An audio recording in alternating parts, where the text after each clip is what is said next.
Olá, sejam bem-vindos a mais um episódio do canal da Violet Soluções e Mídia.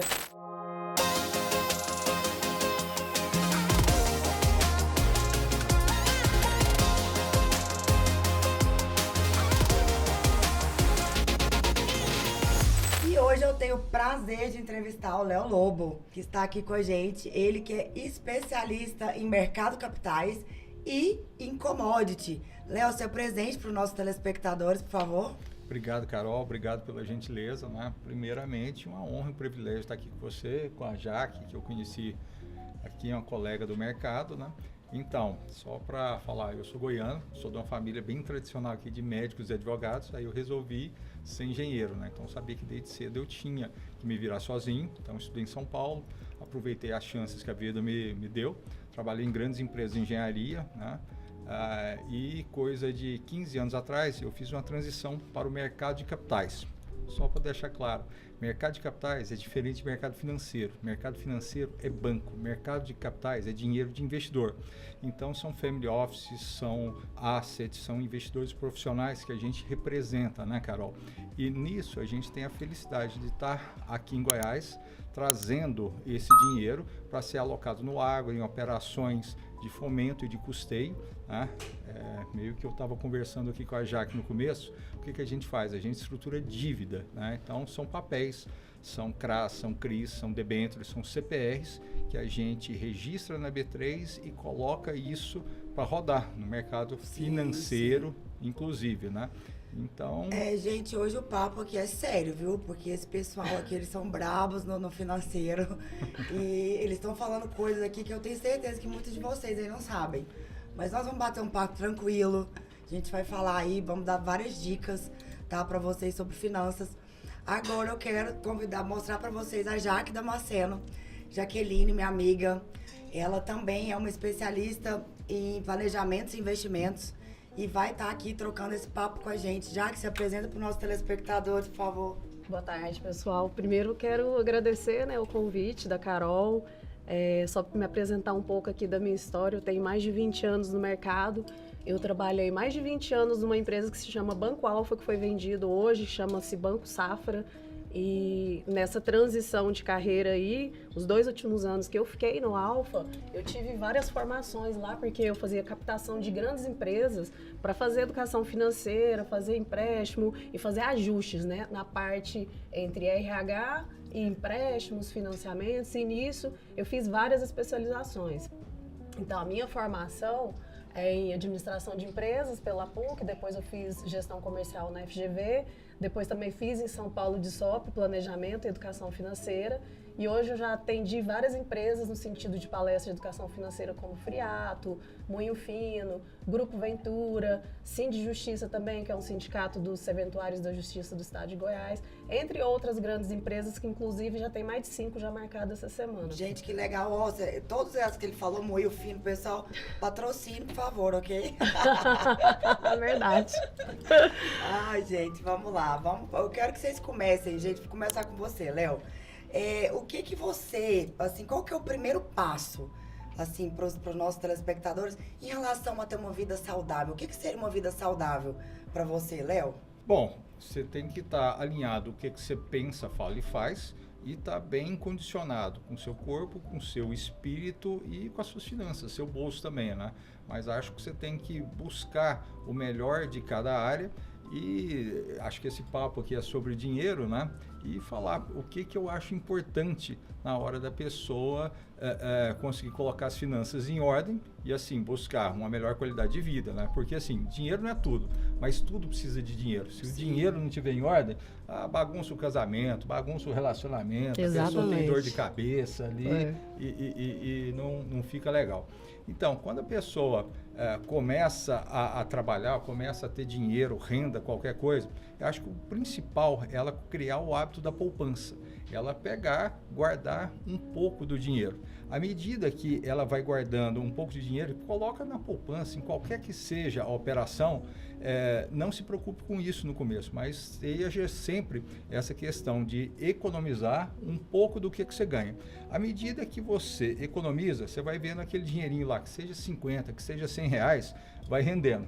Meio que você vai ver isso render muito pouco. Vai render R$1, Mas, assim, R$2 ao mês, né? Certeza. A gente falando de primeiro passo, né? O que você acha, Jaque? Qual que seria qual que é o primeiro passo que você acha, assim, que para a pessoa ter, né, uma estabilidade, uma vida financeira saudável? O primeiro passo, além, né, do equilíbrio emocional, que assim, a gente tendo realmente uma reserva, um controle, uma disciplina, tudo isso traz equilíbrio. O endividamento, ele traz o contrário, né? A sua produtividade cai, inclusive nessas grandes empresas que eu vou, o turnover aumenta, então tem uma série de consequências devido ao endividamento, né? Nome sujo e tudo mais. Então, o primeiro passo é você administrar mês a mês receita versus despesas. Então, você saber o que você quer, quais são os seus objetivos a curto, médio e longo prazo. Então, assim, a curto, por exemplo, uma viagem.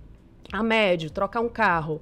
A longo prazo, uma casa, um imóvel. Então, tudo isso a gente tem que pensar. O meu trabalho é justamente fazer um atendimento personalizado para o perfil de cada cliente, seja qual classe for, pessoa física, jurídica. Então, a gente trabalha no sentido de alavancagem patrimonial, de você ter uma renda passiva, que a gente costuma dizer que é uma aposentadoria imobiliária. A gente trabalha também com grandes empresários, inclusive eu estava falando aqui com o Léo, que eu estava essa semana em Rio Verde atendendo produtores rurais. Então, assim, a gente tem projetos específicos também para o agro, onde os pagamentos das prestações, dos aportes, são feitos de acordo com as safras, safrinha. Então, tudo isso a gente tem como enquadrar. O principal para a pessoa começar é saber onde que ela quer chegar. Porque, às vezes, a pessoa trabalha ali no automático, mas ela não tem um propósito, ela não tem um objetivo. Ela não vai saber assim, quanto que eu preciso guardar por mês para chegar onde eu quero. Então, muitas pessoas que eu vejo, na maioria dos lugares que eu vou, que eu passei e vivi, né, isso, vivenciei, eu vejo que as pessoas, elas estão, assim, a grande maioria, né, perdidas no sentido assim, onde que eu quero? O que que eu quero chegar? Sim. Aí também chega aquele ponto assim, pronto, agora eu conquistei minha casa própria, qual que é o próximo passo? Então, assim, o importante é a gente pensar também que a gente vai envelhecer, né, e a gente não vai ter essa energia, essa força, essa saúde que a gente tem e pensar em tudo isso, Legal. né? Jaque, olha pra você ver que interessante, eu não sabia, assim, hoje em dia tá se falando muito de BPO, né, pessoal? Já é uma coisa menor.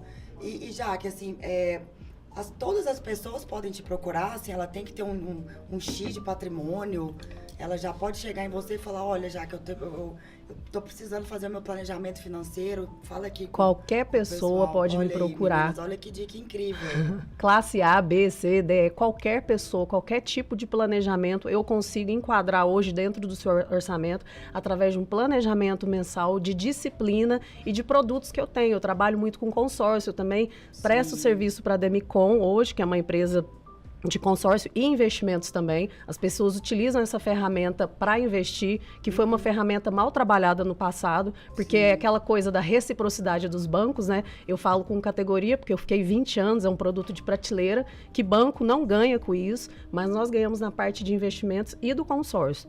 Além de tudo isso, eu tenho um fundo de investimento com rentabilidade de 2% para aportes acima de R$100 mil. Então, tem muita opção aí no mercado. Léo, eu sei que você é especialista em commodities também. Explica para o pessoal o que seria isso, como é que funciona, porque eu achei tão interessante você usar o dinheiro, né, de investidores. Explica aí para o pessoal como é que trabalharia, Carol, dessa forma. Commodities são produtos que não existem diferenciação, né? Então você pode pegar assim, por exemplo, commodities rurais, que a gente fala, soja, milho, frango, carne, né? São todos exemplos de commodities, né? E a gente tem commodities que são minerais também. Então, você pega bauxita, ferro, estanho, ou mesmo petróleo, combustível ali que a gente fala, né?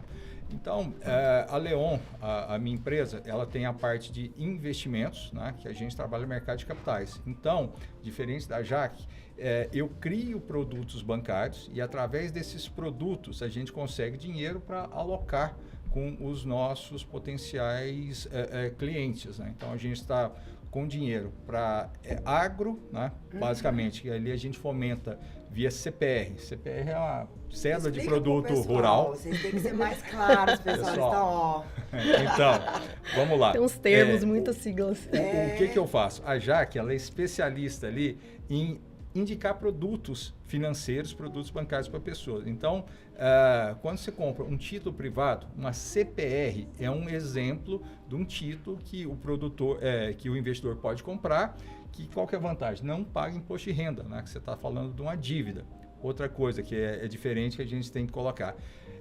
Crédito e dívida são coisas diferentes. É crédito e débito. Dívida é quando você emite um papel. Equity é quando você pega um sócio financeiro para colocar dinheiro na sua empresa. Então, o mercado de capitais ele é mais amplo que o mercado financeiro. E nisso existem oportunidades que estão fora ali do tradicional dos bancos, né? Que o banco tem muito aqueles produtos de prateleira. Então, a gente estrutura produtos bancários, produtos financeiros, para serem vendidos pelas casas, pelas assets, e ali a gente conseguir alocar esse dinheiro. Aí voltando à questão das commodities, né? O Brasil meio que é um grande exportador de commodities, então o agro meio que potencializa, pelo menos 1 bilhão de pessoas são alimentadas pelo Brasil, só que isso, mundo afora, existe um viés financeiro. Por quê? Você pode comprar frango no mercado futuro, você pode comprar soja, algumas coisas. E são investimentos assim um pouco mais sofisticados, que a Jaque pode falar a respeito disso melhor, né? E a gente vive um momento ímpar na economia. Por quê? Em 2021, criou-se a lei dos fiagros. Então, esses fundos de agro que são isentos de imposto de renda para a pessoa física, eles estão buscando papéis, são CPR, são os CRAS, Certificados de Recebíveis do Agronegócio, para alavancar produtores rurais.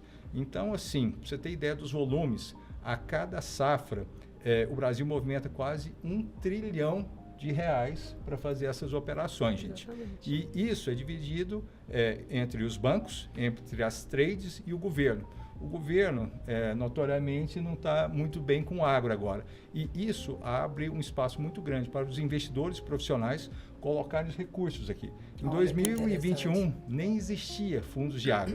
Hoje já está chegando perto de 30, 40. Eu tenho uma fazenda, Goianira, eu arrendei para soja. Uhum. E aí me falaram que foi a pior saca, né, dos últimos tempos. Sim, a saca estava vendida a R$180, caiu para 100. Falou que foi assim, foi a pior de todas. Eu fiquei... Vários produtores entrando em recuperação judicial, default de crédito, assim, uma coisa horrorosa, né? Gente, isso é um assunto que eu quero abordar com vocês, porque hoje todo mundo sabe que o Brasil não está bem, assim, a gente está numa situação delicada. Jaque, o que você fala, assim, pro pessoal... Como sair de dívidas? Qual que você acha que seria o ponto mais importante hoje para as pessoas que estão endividadas? Qual que é a dica que você dá?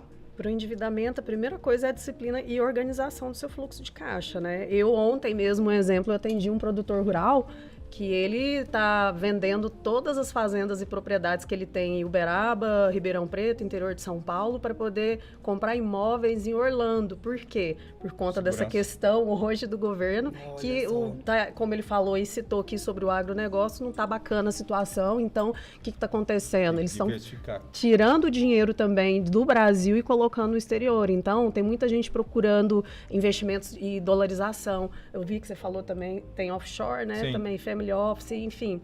Todos esses produtores rurais estão buscando o meio de tirar o dinheiro do país, não só ele. Se você vê aí nos jornais as reportagens falando, né, das pessoas colocando dinheiro fora, enfim, tentando tirar alguma situação para ver o que acontece, porque está todo mundo com muito receio. Mas a dica primordial realmente é ajustar o fluxo de caixa. Tem muitas pessoas que pedem RJ. Você falou do preço da saca, eu atendi um outro produtor rural lá em Rio Verde que em 6 meses ele perdeu 110 milhões. Porque ele fez uma venda e aí no meio dessa história, exatamente, no meio dessa história caiu o preço, o que aconteceu? Ficou com prejuízo. Mas tem aquela jogada assim, por exemplo, igual o cara tá numa situação dessa, o que ele vai fazer assim? Qual que é a dica mesmo? Porque vocês falam assim, arrumar o fluxo de caixa, o cara que tá numa situação dessa, ele não vai saber, assim, o que você fala assim, de uma maneira mais decidida, assim, qual que é o primeiro passo? O que ele tem que parar de pagar?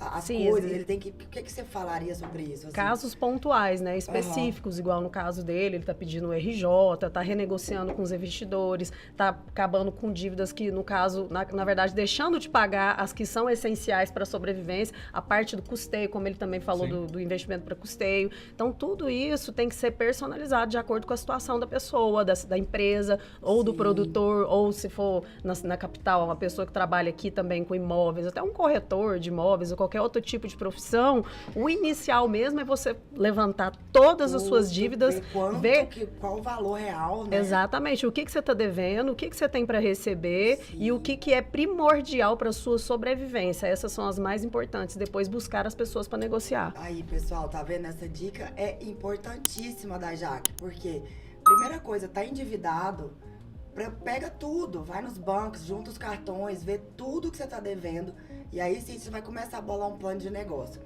Léo... Carol, desculpa só interromper, mas imagina. deixa eu oferecer um raciocínio aqui que vai em complemento ao que a Jaque falou. Ano passado, como você sofreu na pele isso aí, uma coisa é a saca de soja a R$180, a R$100 não tem planejamento que dê certo, porque ninguém achou que ia... Então, assim, é importante... E assim, Léo, pra mim, eu tô arrendando. Pra mim não foi tão doído. Imagina o produtor, assim... E você deve ter outras rendas também, porque igual ele falou, diversificar é importante. Você não pode colocar todos os ovos na mesma cesta. Mas jamais. Veja bem, uma vez que você... olha, todo mundo tem que ter a reserva de emergência. Então, uma coisa é... Quando está o céu de brigadeiro, você tem a reserva de emergência. E quando você usa a reserva de emergência acaba e os boletos estão ali chegando. Nessa hora, você tem que ter sangue frio e se planejar realmente, né? Porque uma coisa é planejar uma viagem, planejar uma casa, agora planejar para ficar 5 anos devendo. Né? Isso ninguém quer. Mas você tem que ter essa realidade e saber que é o seguinte, olha... Vamos supor assim, eu tenho minha fazenda que vale 10 milhões, estou devendo R$1 milhão. Nossa, é uma coisa ali preocupante e tudo mais. Só que tem formas de você dever. O que eu recomendo hoje é porque o mercado não está numa boa história, só que com a alta do dólar, isso aí, o Brasil acaba ficando muito barato para comprar commodities. Então, as pessoas elas estão mais interessadas em colocar o dinheiro aqui. Então, enquanto no Brasil tem gente desesperada querendo colocar o dinheiro fora, tem muito investidor desesperado querendo colocar o dinheiro aqui. Por quê? Porque está barato. Está barato em dólar. Então, o que eu vejo? É a questão do mercado de capitais, você tem outros bolsos que não são o governo, são os bancos. Você tem a questão de trazer dinheiro barato, que hoje o juro no Brasil está 12,25, para você tomar um empréstimo no exterior mais barato que isso e colocar suas dívidas a longo prazo, é melhor. Você deve R$1 milhão para vencer em um ano. Você tem como refinanciar isso aí. Você pode até dobrar, triplicar a sua dívida e colocar isso aí no prazo. Porque uma vez que você está com a sua dívida sanada, não está paga, mas está sanada, e você tem dinheiro para investir, vamos supor esse caso, você tem uma fazenda de 10, deve 1, arruma mais 2 para dever. A longo prazo, para 5 anos, você tem dinheiro em caixa líquido para aproveitar oportunidades enquanto outros não têm. Então você tem que ter esse sangue frio, essa disciplina de segurar o baque, porque o dinheiro, quando tem uma crise, e no Brasil isso aí não falta, o dinheiro troca de mãos, né? E a história mais velha é do capitalismo. Quando tem sangue na rua, quem tem dinheiro compra quem não tem. É verdade, gostei, Léo. Adorei a frase que você falou dos ovos, como é que é? Repete pro pessoal. Você não coloca todos os ovos na mesma cesta. Olha, gente, sempre diversificar. Diversificar é super importante. Olha isso, eu achei essa dica fantástica. Tem uma outra dica aí do mercado, que principalmente na estruturação de dívida, é que assim, quem não deve, não tem. É importante você dever, mas você tem que ter a dívida bem estruturada. Isso que ele falou é bacana. Você tem que dever para conseguir as coisas, mas dever no bom sentido, saudável, se organizando dentro do seu fluxo de caixa, uma coisa que seja confortável para você estar aí pagando. E é nessa linha de raciocínio que a gente trabalha, por exemplo, muito a ferramenta do consórcio. Então, por exemplo, vou dar um exemplo da Carol, por exemplo. A Carol hoje tem um plano de previdência para você ver, ok, você tem uma fazenda, Mas e aí, você quer viver nesse padrão ou de repente um maior? A Carol, por exemplo, hoje tem disposição para pagar 50% de uma parcela, por exemplo, de uma carta de 1 milhão, que não vai apertar ela, que é 3 mil e pouquinho uma parcela dessa. Aí vamos colocar num cenário, daqui 36 meses, você pagou as 30 meses essas parcelas. Você pagou pouquíssimo, você não pagou nem 200 mil desse valor. O que vai acontecer? Você vai comprar um imóvel de 1 milhão, seu inquilino vai alugar, vai pagar uns 8 mil para você de aluguel, você vai pagar a parcela do consórcio e ainda vai sobrar um troco para você. O que isso significa? Com o seu imóvel valorizado. E o imóvel valoriza, você está alavancando o seu patrimônio e outra, você está comprando um imóvel de 1 milhão e quem está pagando ele para você é seu inquilino. Olha justamente. Isso tudo é planejamento. Gente, me ajuda, quem que não quer? Sabe outra coisa que eu acho super interessante, olhando a perspectiva do investidor, que às vezes a pessoa não entende ali consórcio e tal, mas consórcio, você está estruturando uma dívida. Por quê? Para pagar juros tem que ter o risco da operação. No consórcio, são pessoas que de livre e espontânea vontade colocam lá, então, o fundo de reserva, e ali você tem a taxa de administração. Exatamente. Tá? Então é diferente de você tomar o dinheiro emprestado. Você está devendo voluntariamente e ali você consegue se estruturar. Qual que é a melhor forma de investimento para vocês hoje? Quero escutar os dois, por favor. Como ele falou das formas de você diversificar, então a gente sempre tem que pensar em pelo menos umas 3, no mínimo. Mas assim, você consegue citar pra gente, assim, sei lá, falar... Eu, na minha cabeça aqui, eu já falo XP, imobiliário, assim, numa visão de uma pessoa que realmente não entende de finanças, né? Que eu gosto das dicas, assim, que vocês pontuariam, que são, pra, na sua cabeça, os melhores. Tá mais difícil, ser bem sincero. A 12,25 a taxa Selic... Acho que tá 13 já. 13,25. Enfim, eu não acompanhei essa última reunião do Copom aqui, né? Mas, olha, num cenário que o banco está pagando livre de risco 13 e pouco, você colocar dinheiro em ação, que além do risco Brasil, você ainda ter o risco de desempenho, eu acho muito, assim, para ser redundante, arriscado, né? Então, o mercado de renda fixa hoje é o sonho de consumo de qualquer investidor, né? Então, assim, você pode procurar papéis... imobiliário, você acha que... Você pode pegar papéis imobiliários, por exemplo, os fundos de papel imobiliários, que tem ali os CRIs que a gente vê, como tem o CRI aqui do aeroporto de Goiânia, que tem as lojas ali e tudo mais, né? Então, você estruturar dessa forma, você consegue ter uma rentabilidade boa, sem necessariamente ser dono do imóvel. Outra coisa, ser isento de imposto de renda. Enquanto você colocar dinheiro em fundo imobiliário, você não está pagando imposto de renda, que nisso de cara você já economiza 20%, que quando você coloca num outro fundo, mesmo no imóvel, você tem que fazer. Eu não sabia disso. Então, você tem que levar em conta também o planejamento, mas o planejamento tributário também, que às vezes uma operação que você está trocando elas por elas, mas você não pagar imposto de renda, você já está ganhando muito mais. Gente, que interessante. E para você, Jaque, assim, hoje um fundo de investimento, alguma... Eu vou puxar. O que você faria, assim, pra mim? Tipo, eu vou puxar aqui pro meu lado. Aí pra mim, quando eu citei pra você a questão assim... Eu já vou comprar um consórcio aqui da Jaque.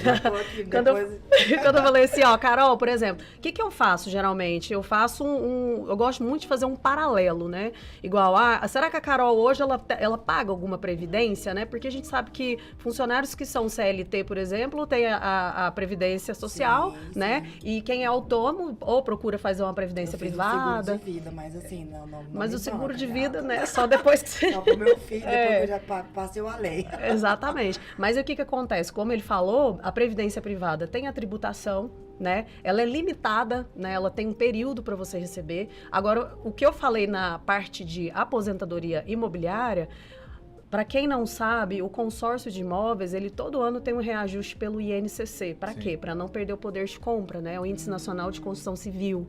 Então, é importante as pessoas saberem que, mesmo falando, meu dinheiro não está ali numa renda fixa, você começou a pagar uma cota lá de 1 milhão, pagou 3.500, 6, 7, 12, 15 meses, não sei, foi contemplada. A Carol ainda não decidiu o que ela vai fazer com esse dinheiro.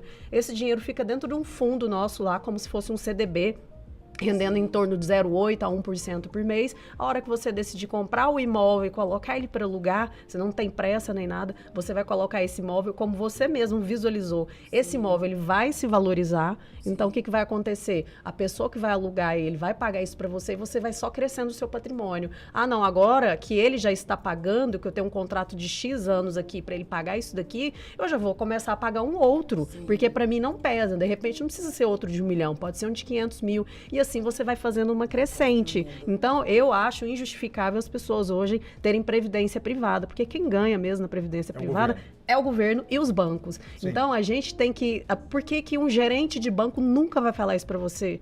Porque ele ganha o banco que tem que ganhar, junto com ele. Então, ele nunca vai falar para você o lado ruim da moeda, né? E hoje eles falam muito mal da poupança, assim, eu vejo que... Poupança não paga nem a inflação. Não, né? esquece a Porque poupança. A poupança, o pessoal fala assim, nossa, gente, a poupança não rende nada. Mas é melhor estar em qualquer lugar, né, do que não guardar. Qual que é assim, a porcentagem? Assim, eu vejo pela minha empresa, eu faço um planejamento de 30%, né, para que eu guarde ali um fluxo de caixa, para que eu tenha uma saúde na minha empresa. O que vocês indicam, assim, para as pessoas que estão abrindo uma empresa, que estão querendo... Guarda quanto? Como é que faz essa conta? Bom, num cenário que a gente está vivendo hoje, é salutar você colocar pelo menos de 40% a 50% em renda fixa, em operações títulos que tem uma liquidez ali e que te garantam, né? É importante meio que você ter um sangue frio também de colocar um pouco dos seus recursos em renda variável, são ações, porque nesse cenário você consegue muitas opções boas, né? Tem empresas boas ali que estão muito bem posicionadas para a crise, elas fizeram esse planejamento e estão baratas, né? Então você pode colocar 40%, 50% em renda fixa, fundos imobiliários e tudo mais. Mas o que eu quero colocar aqui, que é super salutar, é o hábito de poupar. Na crise ou na bonança, você tem que sempre poupar. E esse dinheiro que poupa, aí você tem que ser uma águia para poder investir adequadamente. Porque se você poupar 30% dos seus recursos e colocar na poupança, às vezes seria melhor você colocar num fundo mais agressivo, porque você pode perder um pouco, mas com certeza a alavancagem que você tem justifica isso. E olhar as coisas não com emoção, você realmente fazer conta e ver. Mas nesse cenário que a gente está vivendo, eu colocaria 50% na renda fixa, de 20% a 30% na renda variável, e eu deixaria pelo menos 20% a 30% do meu dinheiro em operações de liquidez. Pode ser um CDB ou um CDI de liquidação diária. Por quê? Urgência, né? Porque pode ter uma emergência, mas assim... a emergência, quando é sua, você resolve. Quando é do outro, você aproveita, né? Então, você pode comprar, sei lá, um carro barato, você pode comprar um lote barato. Né? Oportunidades em crise aparecem. E assim, a questão de você ter... Deixa o coração guardado e você tem que ter mais estômago e pulmão, né? Porque esse momento tá difícil, mas vai passar. Então, você tem que saber estruturar aí o bull market e o bear market também. O variável, assim, eu já pensei muito nisso. Quando eu falo assim com a minha mãe, pra gente... fazer os investimentos, né, e tudo. Eu tenho muito medo do variável, sabe? Assim, eu acho que eu acho que metade da população, assim. Você sabe o que os investidores de fora, eles querem no Brasil? O risco. O risco. Porque assim, você pega, eu vou dar o outro lado, a gente estava falando lá de Oman. Oman é um país onde que a gente tem um escritório lá e a gente trabalha, a Suíça do mundo árabe. Então lá, a moeda deles vale R$17. Você acha que o dólar está caro? Você precisa, quando eu tenho que ir para lá, eu pago $100 e troco, dá R$34 de Oman. Nossa. Então lá, eles têm muita segurança. E o dinheiro deles rende 4,5% ao ano. Para você pegar o dinheiro lá a 4,5% ao ano e colocar aqui a 12%, nossa, os caras... É uma beleza. É uma beleza. Então, meio que no que a gente... entende como estudar finanças, estudar tudo mais, tem um livro que eu acho que recomendo para todo mundo, chama Os Axiomas de Zurique. Né? Nesse livro, a primeira regra da Suíça, que é um país que não tem nada, não tem recursos naturais, mas é todo mundo rico, é o seguinte, se você está tranquilo, você não está ganhando dinheiro, porque todo mundo que está ganhando dinheiro está preocupado. Eu concordo. Eu concordo Então, também. assim, se você não está preocupado, você tem que dar um jeito de arriscar mais seu dinheiro. certo. Mas, assim, você tem que viver. Então, assim, preocupado sempre, mas sereno. Sim. É. Gente, estamos encerrando mais um episódio do canal da Vale Soluções e Mídia. Foi muito interessante esse papo hoje sobre finanças aqui com esses queridos pra mim, o Léo Lobo, a Jaqueline Damasceno. Vou colocar o contato deles aqui, tá? Vai aparecer o Instagram deles aqui pra vocês. Espero que vocês tenham algum insight, que vocês comecem a ter uma vida financeira mais saudável. E pra finalizar, Léo e Jaqueline, eu queria que vocês falassem, dessem um conselho, assim, um conselho rápido pro pessoal, pra gente dar tchau. Qual o conselho que você deixaria para tenha uma vida financeira saudável? Eu acho que o essencial para ter uma vida financeira saudável é dar um passo de cada vez, né? Você ter a realidade da sua vida, porque existem pessoas que infelizmente não param para fazer conta de quanto que ganha e acaba gastando acima do que ganha. Então é essencial você saber até onde que você pode ir, até que passo que você pode dar, se programar, ter disciplina e o mais importante, na minha opinião, aonde você quer chegar. Sem uma meta, sem um objetivo, você não chega. Pode ser quem for. Sem sonho, né? Sem meta, a gente tem que ter meta. Pra onde, não vai pra lugar nenhum. Essa palavra, ela é assim, difícil para quem é vendedor, mas ela é necessária. E quando você chega nela e você sobrepõe ela e você passa dela, aí, meu amigo, aí ninguém te segura. É foguete. Léo, e aí? Só mais uma última dica para os nossos telespectadores. Não tem bem que sempre dure, não tem mal que nunca se acabe, né? Então você tem que ser coerente com o cenário que você está vivendo, se adaptar e saber que assim, você tem que extrair o melhor de cada opção. Não é porque você vê todo mundo sem dinheiro tal que não tem oportunidade ali. Então você tem que ter disciplina, planejamento e sangue frio, tanto para a hora da bonança quanto para a hora da dificuldade, né? E assim, lembra do que eu estou falando, quem não deve não tem. Reestrutura sua dívida, alonga o prazo, coloca uma margem ali que você vai ganhar dinheiro mesmo na crise. Gente, Exatamente. olha que incrível. Fala aí que vocês não estão emocionados. Aperta o sininho, não perca o último episódio e nos vemos por aí em breve.